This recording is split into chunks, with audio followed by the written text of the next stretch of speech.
Hi front, പുതിയൊരു വീഡിയോയിലേക്ക് സ്വാഗതം. ഇന്നത്തെ വീഡിയോയിലൂടെ ഞാൻ നിങ്ങളുമായിട്ട് ഷെയർ ചെയ്യുന്നത് ഒരു യൂട്യൂബ് ചാനൽ തുടങ്ങി അതിൽ നിന്ന് ക്യാഷ് ലഭിക്കുന്നവരെയുള്ള കാര്യങ്ങൾ എന്തൊക്കെയാണ് എന്നുള്ളത് ഓരോ യൂട്യൂബർ അറിഞ്ഞിരിക്കണം.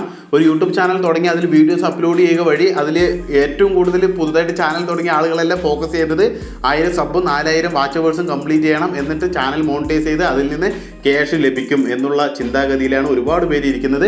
അപ്പോൾ ഇത് സ്റ്റെപ്പ് ബൈ സ്റ്റെപ്പ് നിങ്ങൾക്ക് തീർച്ചയായിട്ടും പറഞ്ഞുതരാം എങ്ങനെയാണ് ഒരു യൂട്യൂബ് ചാനൽ മോണിറ്റൈസ് ആയി അതിൽ നിന്ന് വരുമാനം ലഭിക്കുന്നത് എന്നുള്ളത് തീർച്ചയായിട്ടും നിങ്ങൾ എല്ലാവരും അറിഞ്ഞിരിക്കണം. ഒരു യൂട്യൂബ് ചാനൽ തുടങ്ങിയ സ്വാഭാവികമായിട്ടും ഒരു വ്യക്തി അദ്ദേഹം നല്ല കണ്ടന്റ് കൊടുക്കാൻ നോക്കും. നല്ല വീഡിയോ ക്വാളിറ്റി, നല്ല എഡിറ്റിങ്, അതുപോലെ തന്നെ നല്ല കണ്ടന്റ് ഇത്തരത്തിൽ കൊടുത്ത് വീഡിയോസ് അപ്ലോഡ് ചെയ്യുന്നു, തമ്പനെയിൽ വയ്ക്കുന്നു, അതുപോലെ ടൈറ്റിൽ എഴുതുന്നു, ഡിസ്ക്രിപ്ഷൻ എഴുതുന്നു, ടാഗ് എഴുതുന്നു. ഇതെല്ലാം സ്റ്റെപ്പ് ബൈ സ്റ്റെപ്പായിട്ട് മുന്നോട്ട് പോകും തോറും അദ്ദേഹത്തിന് സബ് കൂടുന്നു, വാച്ച് അവേഴ്സ് കൂടുന്നു. അങ്ങനെ വാച്ച് അവേഴ്സ് കൂടുമ്പോൾ അദ്ദേഹത്തിൻ്റെ മോണിറ്റൈസേഷൻ പേജിൽ വാച്ച് അവേഴ്സും കൂടും, സബും കൂടും. പിന്നെ അവിടെ വേണ്ടത് 2 സ്റ്റെപ്പ് വെരിഫിക്കേഷനാണ്. 2 സ്റ്റെപ്പ് വെരിഫിക്കേഷൻ നിർബന്ധമായി ചെയ്തിരിക്കണം. എന്നിരുന്നാലാണ് ക്രോം ബ്രൗസറിൽ ചാനൽ ഡാഷ്ബോർഡ് ചാനലൊക്കെ ഓപ്പൺ ചെയ്ത് നോക്കാൻ സാധിക്കുകയുള്ളൂ. അപ്പോഴാണ് ഈ മോണിറ്റൈസേഷൻ്റെ പേജൊക്കെ നമുക്ക് കാണാൻ കഴിയുള്ളൂ. ഈ ഗ്രാഫ് ഫുള്ളായോ എന്നുള്ളതൊക്കെ നമുക്ക് നോക്കി കാണണമെങ്കിൽ 2 സ്റ്റെപ്പ് വെരിഫിക്കേഷൻ ആദ്യം ചെയ്യണം. അതുപോലെ തന്നെ യൂട്യൂബിൻ്റെ കമ്മ്യൂണിറ്റി ഗൈഡ്ലൈൻ പോളിസി അനുസരിച്ചുകൊണ്ട് വീഡിയോസ് ഇടണം. യൂട്യൂബിൻ്റെ കമ്മ്യൂണിറ്റി ഗൈഡ്ലൈൻ പോളിസി എന്താണെന്ന് അറിഞ്ഞ് മനസ്സിലാക്കി അതിനനുസരിച്ച് വീഡിയോസ് ഇടണം. അപ്പോൾ അത്തരത്തിൽ വീഡിയോസ് ഇട്ടാലേ നമുക്ക് ആ ഒരു ഗ്രാഫിൽ അതിൽ കമ്മ്യൂണിറ്റി ഗൈഡ്ലൈൻ സ്ട്രൈക്ക് എന്നുള്ള ഓപ്ഷൻ ഉണ്ട്. നമുക്ക് ആ പോളിസി നമ്മൾ തെറ്റിച്ച് നമ്മൾ വയലേഷൻ അനുസരിച്ചിട്ടുള്ള വീഡിയോസ് ഇടുകയാണെങ്കിൽ സ്ട്രൈക്ക് 1 കിട്ടും, 2 കിട്ടും, 3 കിട്ടും. 3 കിട്ടിക്കഴിഞ്ഞാൽ നമ്മുടെ ചാനൽ ഡിം പോകുന്നതായിരിക്കും. ചാനൽ പോയി കഴിഞ്ഞാൽ തീർച്ചയായിട്ടും ആ ഒരു ഇമെയിൽ ഐ ഡിയിൽ പിന്നെ ചാനൽ തുടങ്ങാൻ സാധിക്കില്ല. അപ്പോൾ അത് പോകാണ്ടിരിക്കുക യൂട്യൂബിൻ്റെ കമ്മ്യൂണിറ്റി ഗൈഡ്ലൈൻ പോളിസി അറിഞ്ഞിരിക്കണം. അപ്പോൾ നല്ല രീതിയിൽ വീഡിയോസ് കണ്ടന്റിൻ്റെ ഒക്കെ കൊണ്ടുവന്ന് നമ്മൾ ഇട്ടുകൊണ്ട് നമുക്ക് 1000 സബും 4000 വാച്ച് അവേഴ്സും കംപ്ലീറ്റ് ആയി, 2 സ്റ്റെപ്പ് വെരിഫിക്കേഷൻ ഓണായി. അതുപോലെ തന്നെ നമ്മുടെ ആ ഒരു കമ്മ്യൂണിറ്റി ഗൈഡ്ലൈൻസിൻ്റെ ആ ഒരു ഭാഗം ടിക്ക് മാർക്കാണ്. അപ്പോൾ ഇത്തരത്തിൽ എല്ലാ ടിക്ക് മാർക്കും കണ്ടു കഴിഞ്ഞാൽ നമുക്ക് അപ്ലൈ നോ എന്നുള്ള ഓപ്ഷൻ ഉണ്ടാവും. അതിൽ ക്ലിക്ക് ചെയ്യുക. അതിൽ ക്ലിക്ക് ചെയ്ത് കഴിഞ്ഞാൽ 3 സ്റ്റെപ്പാണ് നമുക്ക് കിട്ടുക. ആദ്യത്തെ സ്റ്റെപ്പിൽ അത് യൂട്യൂബിൻ്റെ തന്നെ അതായത് പ്രൊസീജിയറാണ്, ടേംസ് ആൻഡ് കണ്ടീഷൻ നമ്മൾ എഗ്രി ചെയ്യുന്നു എന്നുള്ള ആ ഒരു ടിക്ക് മാർക്ക് അപ്പം തന്നെ ഉണ്ടാവും. രണ്ടാമത്തേതിൽ നമ്മൾ AdSense ആയിട്ട് ലിങ്ക് ചെയ്യണം. രണ്ടാമത്തെ സ്റ്റെപ്പ് നമ്മൾ AdSense ആയിട്ട് ലിങ്ക് ചെയ്യണം. AdSense ആയിട്ട് ലിങ്ക് ചെയ്യാൻ നമുക്ക് ആ ചാനൽ ഇമെയിൽ ഐ ഡി ഉപയോഗിക്കാം. അതല്ല എന്നുണ്ടെങ്കിൽ വേറെ ഏത് ഇമെയിൽ ഐ ഡി വേണമെങ്കിലും ഉപയോഗിക്കാം. അതിൽ ചാനൽ ഇമെയിൽ ഐ ഡി കൊണ്ട് തന്നെ നമ്മൾ AdSense ലിങ്ക് ചെയ്യണം എന്നുള്ള ഒരു നിബന്ധനകളില്ല. അപ്പോൾ സ്വാഭാവികമായിട്ട് എല്ലാവരും ചാനൽ ഇമെയിൽ ഐ ഡി വെച്ചിട്ട് തന്നെ ചെയ്യുക. എന്തെങ്കിലും എററൊക്കെ സംഭവിക്കുമ്പോഴാണ് വേറെ ഇമെയിൽ ഐ ഡിയിലേക്ക് AdSense ചെയ്യാറുള്ളത്. അപ്പോൾ നമുക്ക് രണ്ടാമത്തെ സ്റ്റെപ്പ് ഇത്തരത്തിൽ AdSense നമ്മൾ ക്രിയേറ്റ് ചെയ്ത് കഴിഞ്ഞാൽ അതിൽ ഇൻ പ്രോഗ്രസ്, അതായത് ഇൻ പ്രോഗ്രസ് എന്നുള്ള ഓപ്ഷനാണ് വരിക. അത് നമ്മൾക്ക് ഡണ്ണായി കിട്ടാൻ ഏകദേശം 8 മണിക്കൂറിൻ്റെ ഉള്ളിലൊക്കെ ആവാറുണ്ട്. അല്ലാന്നുണ്ടെങ്കിൽ 2 ദിവസത്തിൻ്റെ ഉള്ളിൽ ആവും കേട്ടോ. എന്തായാലും ഡണ്ണാവും. ഓക്കെ, അത് ഡണ്ണായി കഴിഞ്ഞാൽ അവിടെ ഞങ്ങൾ മൂന്നാമത്തെ സ്റ്റെപ്പ് ഇൻ പ്രോഗ്രസ്സിലേക്ക് പോകും. മൂന്നാമത്തെ സ്റ്റെപ്പ് ഇവിടെ നോക്കി കാണുന്നത് യൂട്യൂബാണ്.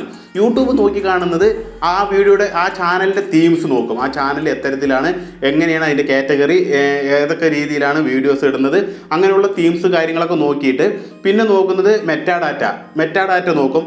നമ്മൾ ഒരു വീഡിയോയ്ക്ക് ഒരേപോലെ, അതായത് യൂട്യൂബിലുള്ള ആ നമ്മുടെ ചാനലിലുള്ള വീഡിയോസിനൊക്കെ ടൈറ്റിൽ ഒരേപോലെ എഴുതാൻ പറ്റില്ല. അത് മിസ്ലീഡിങ് മെറ്റാഡാറ്റയാണ്. അങ്ങനെയാണെങ്കിൽ നമുക്ക് ഡൺ ആവില്ല. മൂന്നാമത്തെ സ്റ്റെപ്പ് ഡൺ ആവില്ല. നമുക്ക് അവിടെ ഇൻ പ്രോഗ്രസ് എന്നുള്ള ആ ഒരു ഓപ്ഷൻ മാറി റീയൂസ്ഡ് കണ്ടന്റ് അല്ലെങ്കിൽ മിസ്ലീഡിങ് മെറ്റാഡാറ്റ എന്നുള്ള ഓപ്ഷനാണ് വരിക.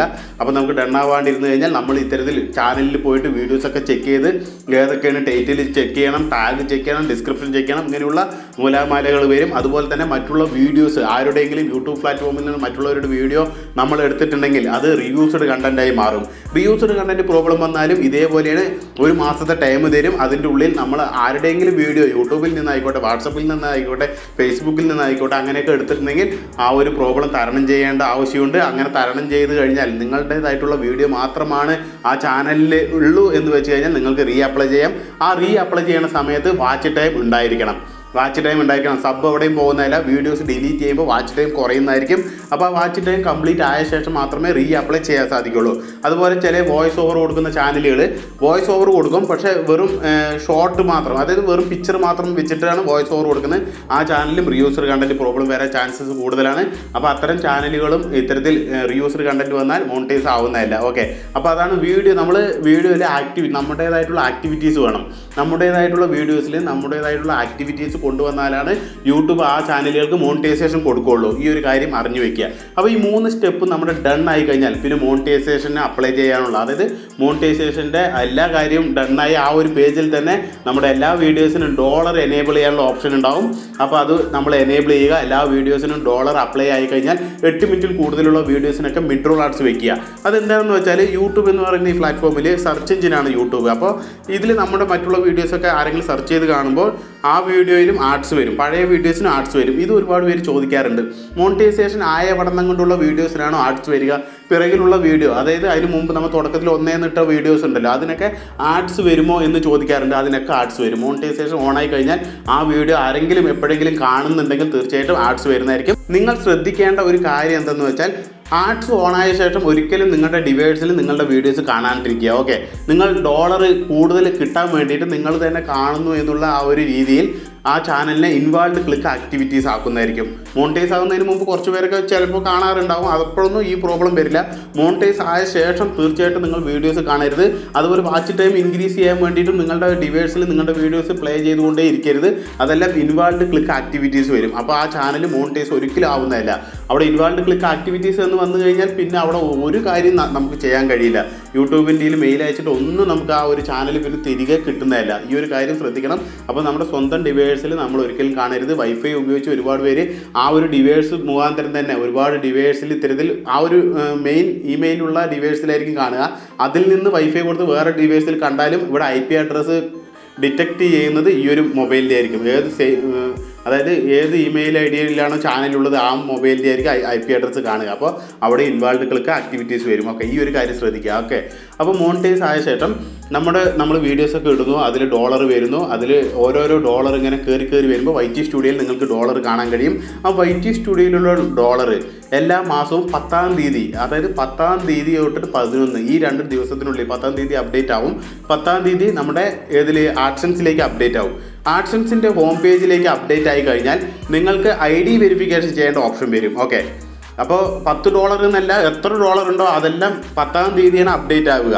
അപ്പോൾ നിങ്ങൾക്ക് ചിലപ്പോൾ ഒരു ചാനൽ മോണിറ്റൈസ് ആയ ശേഷം നിങ്ങൾക്ക് $100 തേഞ്ഞിട്ടുണ്ടെങ്കിൽ ആ $100 അപ്ഡേറ്റ് ആകുന്നത് 10-ാം തീയതിയാണ്. അത് AdSenseലേക്ക് വരും. AdSenseലേക്ക് വന്നു കഴിഞ്ഞാൽ $10 എപ്പോൾ തികയണോ AdSenseലേക്ക് അവിടെ നിന്ന് അങ്ങോട്ട് നിങ്ങൾക്ക് ID വെരിഫിക്കേഷൻ ചെയ്യാൻ പറയും. ചിലവർക്ക് പെട്ടെന്ന് തന്നെ ID വെരിഫിക്കേഷൻ ചെയ്യാൻ പറയും. $10 ആവണമെന്നൊന്നുമില്ല, ഫസ്റ്റ് തന്നെ $0 ID വെരിഫിക്കേഷൻ ചെയ്യാൻ പറഞ്ഞിട്ടുള്ള കാര്യങ്ങൾ ഞാൻ കണ്ടിട്ടുണ്ട്. അതുകൊണ്ട് അവർക്ക് ചിലപ്പോൾ ID വെരിഫിക്കേഷൻ ചെയ്യാൻ പറയും. എപ്പോഴാണോ ID വെരിഫിക്കേഷൻ ചെയ്യാൻ പറയുന്നത് അപ്പോൾ തന്നെ ID വെരിഫിക്കേഷൻ പെട്ടെന്ന് ചെയ്യുക കേട്ടോ. കാരണം അത് ഹോൾഡ് ആയി കഴിഞ്ഞ് കഴിഞ്ഞാൽ നമ്മുടെ ആഡ്സ് സ്റ്റോപ്പ് ആവും, നമ്മുടെ വീഡിയോയ്ക്ക് ആഡ്സ് വരില്ല.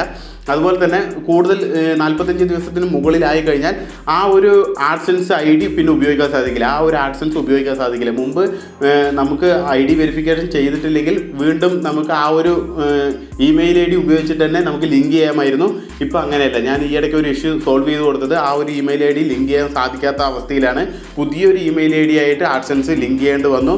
കിട്ടിയ ഡോളറൊക്കെ പോയി എന്നുള്ളതാണ്. അപ്പോൾ ഈ ഒരു കാര്യം കൂടി ശ്രദ്ധിക്കുക. ഓക്കെ, ഇങ്ങനെ ID വെരിഫിക്കേഷൻ കഴിഞ്ഞ് കഴിഞ്ഞാൽ പിന്നെ പിൻ ലെറ്റർ വെരിഫിക്കേഷൻ ആണ്. അപ്പോൾ ID വെരിഫിക്കേഷൻ ചെയ്യുമ്പോൾ പ്രത്യേകം ശ്രദ്ധിക്കണം. അഡ്രസ്സൊക്കെ വളരെ ക്ലിയർ ആയിട്ട് കൊടുക്കണം. ഇതിൻ്റെയൊക്കെ വീഡിയോസിൻ്റെ ലിങ്ക് ഞാൻ ഡിസ്ക്രിപ്ഷനിൽ ഇടാം, ഐക്കാർഡൊക്കെ ആയിട്ട് വെക്കാം. അപ്പോൾ നിങ്ങൾക്ക് തീർച്ചയായിട്ടും മനസ്സിലാവും ID വെരിഫിക്കേഷൻ എങ്ങനെ ചെയ്യേണ്ടത്, പിൻ ലെറ്റർ വെരിഫിക്കേഷൻ എങ്ങനെ ചെയ്യേണ്ടതെന്നൊക്കെ. അപ്പോൾ ഈ പിൻ ലെറ്റർ വെരിഫിക്കേഷൻ കിട്ടാനാണ് അഡ്രസ്സ് കറക്റ്റായി കൊടുക്കണം എന്നുള്ളത് പറയുന്നത്. അപ്പോൾ കോൺടാക്റ്റൊക്കെ നമ്പർ വയ്ക്കുക. കോൺടാക്ട് നമ്പർ വെച്ചാലാണ് ആ നമ്പറിൽ പോസ്റ്റ്മാൻ വിളിച്ച് പറയും ഇന്നപോലെ ഒരു ലെറ്റർ വന്നിട്ടുണ്ട് എന്നൊക്കെ. അപ്പോൾ ആ ലെറ്റർ മുഖാന്തരം നിങ്ങൾക്ക് പിൻ ലെറ്റർ വെരിഫിക്കേഷൻ ചെയ്യാൻ കഴിയും. ഓക്കെ, അഡ്രസ്സ് വെരിഫിക്കേഷനാണ്. അത് ചെയ്ത് കഴിഞ്ഞാൽ ബാങ്ക് ഡീറ്റെയിൽസ് കൊടുക്കാൻ കഴിയും. ഓക്കെ, ചിലവർ പറയാറുണ്ട് പിൻ ലെറ്റർ വെരിഫിക്കേഷൻ കഴിഞ്ഞു ബാങ്ക് ഡീറ്റെയിൽസ് കൊടുക്കാൻ കഴിയുന്നില്ല എന്ന്, കാരണം ആ ഒരു ഓപ്ഷൻ വന്നിട്ടില്ല എന്ന്. അപ്പോൾ നിങ്ങൾ എന്താ ചെയ്യേണ്ടത് വെച്ചാൽ $100 ആവുന്നവരെ വെയിറ്റ് ചെയ്യുക. ഓക്കെ, അതിൻ്റെ ഇടയിൽ ഇടയ്ക്ക് AdSense ഓപ്പൺ ചെയ്ത് നോക്കുക, ഇതുപോലെ ബാങ്ക് ഡീറ്റെയിൽസ് കൊടുക്കാൻ പറ്റുന്നുണ്ടോ എന്ന് നോക്കുക. $100 ആയി കഴിഞ്ഞാൽ തീർച്ചയായിട്ടും നിങ്ങൾക്ക് ബാങ്ക് ഡീറ്റെയിൽസ് കൊടുക്കാനുള്ള ഓപ്ഷൻ വരും. അപ്പോൾ ബാങ്കിൽ പോയിട്ട് തന്നെ സ്വിഫ്റ്റ് കോഡ് വാങ്ങിക്കുക. ബാക്കിയുള്ളതെല്ലാം നിങ്ങളുടെ ബാങ്കിൻ്റെ പാസ്ബുക്കിലുണ്ടാവും. നിങ്ങളുടെ പേര്, IFSC കോഡ്, അക്കൗണ്ട് നമ്പർ ഒക്കെ നിങ്ങളുടെ ആ ഒരു പാസ്ബുക്കിലുണ്ടാവും. പക്ഷേ ഈ ഒരു സ്വിഫ്റ്റ് കോഡ് എന്ന് പറയുന്നത് തീർച്ചയായിട്ടും ബാങ്കിൽ പോയി ചോദിക്കണം. എന്താണ് ഈ സ്വിഫ്റ്റ് കോഡ്? അതായത് വിദേശ നാണ്യം നമ്മുടെ നാട്ടിലത്തെ പണവുമായിട്ട് ട്രാൻസ്ഫർ ചെയ്യാനാണ് ഈ സ്വിഫ്റ്റ് കോഡ് ഉപയോഗിക്കുന്നത്. അപ്പോൾ തീർച്ചയായിട്ടും അത് ബാങ്കിൽ പോയിട്ട് തന്നെ ചോദിക്കുക കേട്ടോ. ഓൺലൈനായിട്ട് കിട്ടുന്നതായിരിക്കും. പക്ഷേ അതിൽ എന്തെങ്കിലും നമ്പർ വ്യത്യാസമൊക്കെ വന്നു കഴിഞ്ഞാൽ പേയ്മെൻറ്റ് ഹോൾഡ് ആവാൻ ചാൻസ് ഉണ്ട്. അതുകൊണ്ടാണ് നിങ്ങളുടെ ബ്രാഞ്ച് ഏതാണോ അവിടെ പോയിട്ട് ചോദിക്കണം എന്ന് പറയുന്നത്. അപ്പോൾ നമുക്ക് സ്വിഫ്റ്റ് കോഡും കൂടി കൊടുത്തു കഴിഞ്ഞാൽ നമ്മുടെ ബാങ്ക് ഡീറ്റെയിൽസ് ഒക്കെ കൊടുത്തു. ഓക്കെ, പിന്നെ അതിൽ $100 വന്നാൽ 21 to 27 ഉള്ളിലാണ് നിങ്ങൾക്ക് പേയ്മെൻറ്റ് വരിക. 21-ാം തീയതി തൊട്ടിട്ട് 22-ൻ്റെ ഉള്ളിൽ തന്നെ നിങ്ങൾക്കൊരു മെയിൽ വരും. നിങ്ങൾക്ക് പേയ്മെൻറ്റ് റിസീവ് ആയിട്ടുണ്ട്, നിങ്ങൾക്ക് പേയ്മെൻറ്റ് കിട്ടുന്നതായിരിക്കും എന്നൊക്കെ പറഞ്ഞിട്ട് ഒരു മെയിൽ വരും. അവിടെ നിങ്ങളുടെ ഒരു 4-5 ദിവസം കൊണ്ട് നിങ്ങളുടെ പേയ്മെൻറ്റ് അക്കൗണ്ടിലേക്ക് കയറുന്നതായിരിക്കും. ബിസിനസ് ഡേയിൽ നിങ്ങൾക്ക് കയറുന്നതായിരിക്കും. അഥവാ നിങ്ങൾക്ക് പേയ്മെൻറ്റ് നിങ്ങളുടെ ഹോൾഡ് ആയിട്ടുണ്ടെങ്കിൽ നിങ്ങൾ ബാങ്കിൽ പോയിട്ട് ചോദിക്കേണ്ടതാണ്. ബാങ്കിൽ കോൺടാക്റ്റ് ചെയ്യണം. ബാങ്കിൽ പോയി ചോദിച്ചിട്ട് അവിടെ വല്ല ഇഷ്യൂസ് ഉണ്ടോ എന്താണെന്നുള്ള അറിയണം. അവിടെ ഒന്നും ഒരു കുഴപ്പമില്ല എന്നുണ്ടെങ്കിൽ 21 to 15 ദിവസം നിങ്ങൾ വെയിറ്റ് ചെയ്യണം. 21 to 15 ദിവസം വരെ വെയിറ്റ് ചെയ്തിട്ട് നിങ്ങൾക്ക് കിട്ടിയില്ലെങ്കിൽ യൂട്യൂബ് ടീമായിട്ട് ചാറ്റ് ചെയ്യുക. അവരൊരു ഫോം തരും. അവരൊരു ഫോം വന്ന് ഫില്ല് ചെയ്ത് കൊടുത്തു കഴിഞ്ഞാൽ നിങ്ങളുടെ ID ഒക്കെ വെക്കേണ്ടി വരും. അവർ ആ പേയ്മെൻറ്റ് റിലീസ് ചെയ്യുന്നതായിരിക്കും. ഓക്കെ, വളരെ സിമ്പിളാണ്. യാതൊരു ടെൻഷനും വേണ്ട. പേയ്മെൻറ്റ് കിട്ടിയില്ല പറഞ്ഞിട്ട് യാതൊരു ടെൻഷനും വേണ്ട. നിങ്ങളുടെ ഹോൾഡ് ആയിട്ടുള്ള പേയ്മെൻറ്റ് എവിടെയും പോയില്ല. ഇന്നല്ലെങ്കിൽ നാളെ നിങ്ങൾക്ക് തീർച്ചയായിട്ടും കിട്ടും. അപ്പോൾ നിങ്ങൾ എന്തായാലും അതിൻ്റെ പ്രൊസീജിയർ ചെയ്യണം എന്നുള്ളതാണ്. ഓക്കെ, അതിൻ്റെ വീഡിയോ ഞാൻ ചെയ്തിട്ടുണ്ട്. അതിൻ്റെയൊക്കെ വീഡിയോയുടെ ലിങ്ക് ഞാൻ ഡിസ്ക്രിപ്ഷനിൽ കൊടുക്കാം. എങ്ങനെയാണ് ആ ഫോം ഫില്ല് ചെയ്യേണ്ടത് ഒക്കെ നമ്മൾ ചെയ്തതാണ്. അപ്പോൾ ഈ ഒരു കാര്യം കൂടി മനസ്സിലാക്കുക. ഓക്കെ, ഇത്തരത്തിൽ ഡോളർ നിങ്ങൾക്ക് കിട്ടിക്കഴിഞ്ഞാൽ തീർച്ചയായിട്ടും എല്ലാ മാസവും ഡോളർ കിട്ടുമോ എന്ന് ചോദിക്കാറുണ്ട്. എല്ലാ മാസവും ഡോളർ കിട്ടുകയല്ല, നമ്മൾ വീഡിയോസ് ഇടുന്നതിനനുസരിച്ചിട്ടാണ്, നമുക്ക് വ്യൂസ് വരുന്നതിനനുസരിച്ചിട്ടാണ് ഡോളർ കിട്ടുക. എല്ലാ മാസവും വാങ്ങുന്നവരുണ്ട്. അധികവും യൂട്യൂബിൽ ഏറ്റവും കൂടുതൽ ആളുകൾ എല്ലാ മാസം തന്നെയാണ് വാങ്ങുന്നത്. ചില ആളുകൾ വെയിറ്റ് ചെയ്ത് 1, 2, 3 മാസം കഴിഞ്ഞിട്ടൊക്കെ ആയിരിക്കും $100 അവരുടെ ആവുന്നത്. അപ്പോഴാണ് അവർക്ക് ബാങ്കിൽ കിട്ടുള്ളൂ. അപ്പോൾ AdSenseൽ $100 ഉണ്ടെങ്കിലേ നമുക്ക് ബാങ്കിലോട്ട് ട്രാൻസ്ഫർ ആവുകയുള്ളൂ. ഈ ഒരു കാര്യം എന്തായാലും മനസ്സിലാക്കിയിരിക്കണം. അപ്പോൾ എല്ലാ മാസവും വാങ്ങണമെന്നുണ്ടെങ്കിൽ തീർച്ചയായിട്ടും അതിനനുസരിച്ച് നമ്മൾ പ്രയത്നിക്കണം. നല്ല വീഡിയോസ് ഇടണം. നമ്മുടെ വ്യൂവേഴ്സായിട്ടുള്ളവർ വീഡിയോ കാണണം. എന്നിരുന്നാലാണ് അതിൽ ഡോളർ ഇൻക്രീസ് ആവുകയുള്ളൂ. അപ്പോഴാണ് നമുക്ക് $100 ആയാൽ എല്ലാ മാസവും നമുക്ക് കിട്ടുന്നതായിരിക്കും. അപ്പോൾ ഒരു മാസം, ഇപ്പോൾ ജനുവരി എന്നുള്ള മാസത്തിൻ്റെ പേയ്മെൻറ്റ്, അതായത് ജനുവരി എന്നുള്ള ആ ഒരു മാസത്തിൻ്റെ ഫുള്ള് വ്യൂ ചെയ്തതിൻ്റെ ആ ഒരു ഡോളർ കയറുന്നത് ജനുവരി കഴിഞ്ഞ് ഫെബ്രുവരിയിലാണ്. ഫെബ്രുവരി 10-ാം തീയതിയാണ് അത് അപ്ഡേറ്റ് ആകുക. ജനുവരി മാസത്തെ അപ്ഡേറ്റ് ആകുന്നത് ഫെബ്രുവരി 10-നാണ്. ആ ഫെബ്രുവരി 21 to 27 ഉള്ളിലാണ് ജനുവരിത്തെ പേയ്മെൻറ്റ് നമുക്ക് കിട്ടുക. ഇങ്ങനെയാണ് ഈ ഒരു പ്രൊസീജിയർ നടക്കുന്നത് കേട്ടോ. അപ്പോൾ ഈ കാര്യങ്ങളൊക്കെ മനസ്സിലാക്കുക. അപ്പോൾ മെയിനായിട്ട് ശ്രദ്ധിക്കേണ്ടത് യൂട്യൂബിൻ്റെ കമ്മ്യൂണിറ്റി ഗൈഡ്ലൈൻസ് പോളിസിക്ക് നിരക്കാത്ത രീതിയിലുള്ള വീഡിയോസ് ഇടാതിരിക്കുക. റീയൂസർ കണ്ടൻറ്റ് വരുന്ന വീഡിയോസ് ഇടാതിരിക്കുക. സ്വന്തം കഴിവിൽ അനുസരിച്ചുള്ള വീഡിയോസ് ഇടുക. ഓക്കെ, തീർച്ചയായിട്ടും ഈ ഒരു വീഡിയോയിലൂടെ നിങ്ങൾക്ക് യൂട്യൂബിൽ നിന്ന് എങ്ങനെയാണ് പണം ലഭിക്കുന്നത്, എന്തൊക്കെ കാര്യങ്ങളാണ് ശ്രദ്ധിക്കേണ്ടത്, AdSenseൻ്റെ കാര്യങ്ങൾ എന്തൊക്കെ ശ്രദ്ധിക്കേണ്ടത് എല്ലാം മനസ്സിലായി എന്ന് കരുതുന്നു. ഇന്നത്തെ വീഡിയോ ഇത്ര മാത്രം. ഇതുമായി ബന്ധപ്പെട്ട് എന്തെങ്കിലും ഡൗട്ട് ഉണ്ടെങ്കിൽ തീർച്ചയായിട്ടും കമൻറ്റായി രേഖപ്പെടുത്തുക. ഇൻസ്റ്റാഗ്രാം ഫോളോ ചെയ്തിട്ട് ചോദിക്കാവുന്നതാണ്. ഇൻസ്റ്റാഗ്രാം ഫോളോ ചെയ്യാനും കൂടി മറക്കരുത്. അപ്പോൾ ഈ വീഡിയോ ഇഷ്ടമായാൽ നിങ്ങളുടെ ഫ്രണ്ട്സിനൊക്കെ ഷെയർ ചെയ്യുക. ചാനൽ ആദ്യമായിട്ട് കാണുന്ന ആളാണെങ്കിൽ തീർച്ചയായിട്ടും ചാനൽ ഒന്ന് സബ്സ്ക്രൈബ് ചെയ്യുക. വീണ്ടും നല്ലൊരു വീഡിയോയുമായി വരുന്നവരെല്ലാവർക്കും ജയ് ഹിന്ദ്.